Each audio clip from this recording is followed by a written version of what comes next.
My roll number is EP0090, and I'll be speaking about the Emirates Mars mission, which is also known as the HOPE probe mission. So the Emirates Mars mission is the United Arab Emirates Space Agency, which is an uncrewed space exploration mission to Mars.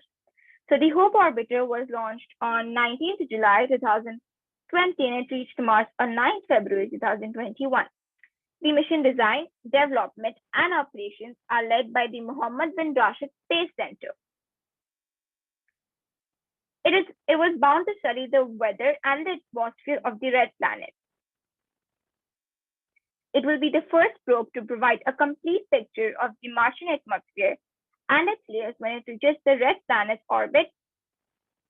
So it will also help answer key questions about the global Martian atmosphere and the loss of hydrogen and oxygen gases into space over the span of one Martian year.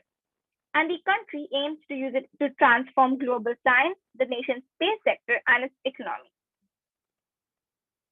So many people ask that how will this benefit the mankind? So this mission could be the next giant leap for mankind. It will jumpstart massive developments in all kinds of areas. A few examples being in recycling, solar energy, food production, and the advancement of medical technology. And it will also increase the possibility that the settlement of other planets could decrease the likelihood of human extinction. People also ask that how is UAE so sure that it would be a very successful mission. So as we all know that space is never easy, a lot can go wrong. But UAE had success launching the Khalifa sat from Japan, and it was on the same kind of rocket. So it would be a good start, and I think it would go really successful. And the UAE also wants to establish the first inhabitable human settlement on Mars by 2117. So the part of the plan is its Mars Science City, a collection of laboratories that will investigate the planet as well as food and energy challenges there and over here. So before this probe was launched, UAE had three goals, which is to understand the climate dynamics of Mars and the planet's global weather map by characterizing its lower atmosphere.